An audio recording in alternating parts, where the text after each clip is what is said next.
feel like your podcast content suffers because you don't have the time to keep up with your production schedule? Staying up until 2 a.m. for an episode that's supposed to go live in just a few hours? Yeah, we've all been there. But what if it didn't have to be that way? I'm Kate Erickson, and I'm thrilled to be here to share with you a simple 5-step process for creating consistent content for your podcast so you can finally ditch that overwhelm and stop constantly feeling behind. For me, it all starts with systems, a repeatable set of steps you can go back to time and time again so that you can get more done in less time without the silly errors. So let's break down that simple 5-step process for creating consistent content for your podcast. Step number 1, have a schedule and stick to it. This means actually blocking off time on your calendar so that you can hold yourself accountable, that you show up for yourself, for your podcast, and for your audience. If you have an interview-based show, this might look like creating a scheduler link so that you can send that to potential guests. That way, they can book a time to record their interview on your schedule, not on theirs. If you have a topic-based show, this means creating time blocks for each of your production tasks. That way you can get more done in less time because you're going to eliminate context switching. We're going to be talking about that in batching in step 3. Step number 2, know what you're going to talk about and be prepared. We've blocked off the time in order to allow us this space to do the work. Now we need to figure out what we're going to talk about. For an interview-based show, your topic is likely going to be related to whatever your guest is an expert at. So make sure that you do your due diligence. Research their background. Figure out what the best questions that you could ask are so that you make the most out of your time with them. For a topic-based show, knowing what you're going to talk about doesn't always come easy. That's why you're going to keep a running list of topics that you can go back and revisit anytime you're wondering, what the heck am I going to record this episode about? I use a tool called Workflowy for this, which is just a very simple online note-taking system. You can use anything of your choice, wherever you happen to take notes and revisit. So again, when you go to record an episode, when you go to write those outlines, you have a whole list of topics to choose from. Now, you might be wondering, how am I supposed to generate this list of ideas? That's a great thought. I go to my emails, I go to social media, I engage with my audience, and I simply look for questions that they're asking. I look for recurring themes in the conversations that I see on social media. So if a listener reaches out to me with a question, I know that that's probably a great episode topic. If one of my listeners has that question, chances are a lot of my listeners have that question. Social media conversations, groups that are related to your industry or your niche, going to conferences, mixers, meetups, having conversations with people, asking what their biggest struggle is right now. These are all awesome ways to gain topic ideas. Another little hack that I like to use is signing up for Google Alerts. So I do a lot of content in the podcasting space. So each morning I get a Google alert for podcasts and for podcasting. That way I see what other people in the industry are talking about.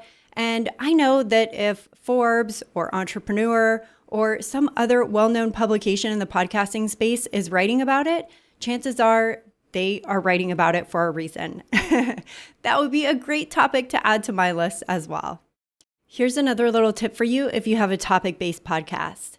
I love creating seasons around my content. That way, I'm able to pull together 8 to 10 episodes that are a series, which makes it way easier to create the content, and it also makes findability and being able to share that content with your audience so much easier. As an example, I did an entire season just about creating systems in your business. So now anytime anyone in my audience comes to me and asks me about systems, I'm able to send them to one central place for a whole deep dive on how to create systems. So you might also consider creating seasons for your content. All right, step number 3, create an outline and an overall format. Now that you have the time set aside and you know what you're going to talk about, it's time to make sure that you're setting yourself up for success with proper preparation. If you have an interview-based show, this might look like creating an interview flow, maybe even the same set of questions that you're going to ask every interviewee. If you prefer to keep things a bit more flexible, that's totally fine, but it will still be really helpful for you to create just a basic outline that you can follow every time you hop on the mic. That might look like introducing your guest, then asking them a question, having the conversation, and then closing it out with your call to action and your goodbye to your audience. It might seem overly simplistic that you would have an outline that doesn't really contain much, but I can promise you that this will be so incredibly helpful in keeping you on track. If you have a topic-based show, creating an outline, having bullet points, or even scripting out your episode will be incredibly helpful in getting you through the content. I mentioned batching before, and this is a step where batching can really be a game changer. Batching means taking like tasks and doing a lot of them in a set amount of time versus spreading them out over multiple days or multiple different times. This prevents context switching because you're able to really dip into the zone, get that momentum going, and work most efficiently. Let's look at an example.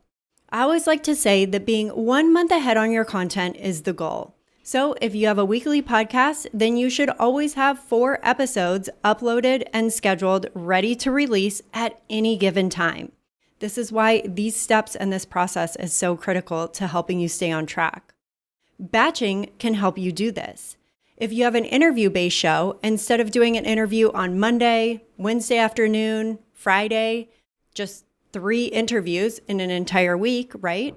You can schedule 3 one-hour blocks back to back one day and do all 3 of those interviews right back to back. This is the power of batching. You've just taken what would have been 3 separate days of getting your equipment set up and getting prepped and feeling ready to get on the mic, and you've done all 3 of them just in one time slot. Same goes for a topic-based show.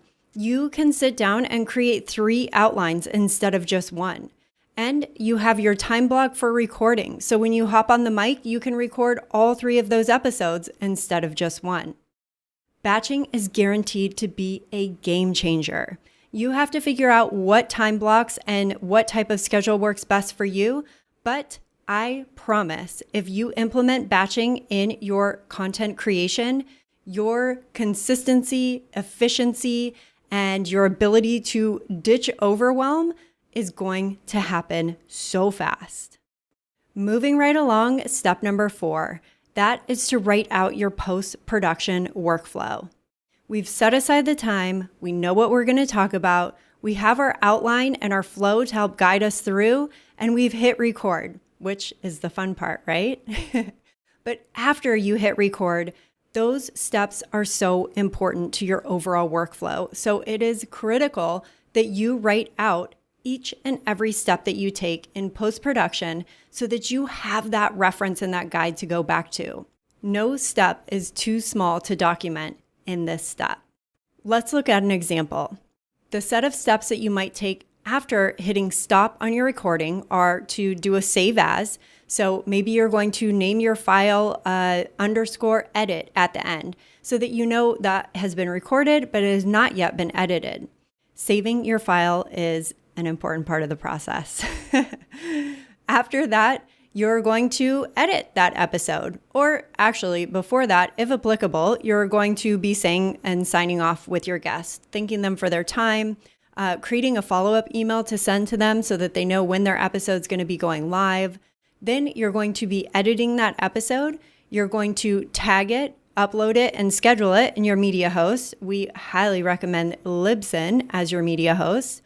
Then you're going to prepare your show notes, write the title and the description, and this can all be based off your outline. So in step 3, when we created that outline and that flow, you can repurpose that content in this step. Super hugely helpful. Again, some of these things seem like little things, but they can be big time savers. After you do your title, your description, your show notes, you're going to upload everything, schedule everything, your episode, your show notes on your website, and then you want to make sure, again, any of that post follow-up, following up with your guests, letting them know when the interview is going to be live. You can create your social media or any promotional material that you have for the episode, and I think that's a wrap. But again, everyone's process is different. Everyone's show is different. Everyone posts to different social media channels and has a different process for where they want their episode to show up. So when you're creating this list, make sure you're following your process. Just pretend that you've just finished recording an episode. Start doing a draft of what your post-production steps might look like. It will at least give you a start so that the next time you hit record, you have that list by you and you can fill in any of those blanks. And finally, step number 5 is to repeat steps 1 through 4. The most powerful part of a system is that it is repeatable. So now it's time to do just that. Repeat. I can promise you that if you implement these steps, if you put this process to work for you, that you will ditch overwhelm and be ahead of your production schedule always. When you repeat these steps, you constantly keep that flow of episodes going, of content going. That is how you create consistency. You hold yourself accountable, block off that time. You have your running lists of guests and topics. You have an outline and a flow to follow. Oh my goodness, I am so excited for you. All right, friends, there you have it. 5 simple steps to creating consistent content for your podcast without feeling overwhelmed and actually being ahead of schedule. Happy podcasting.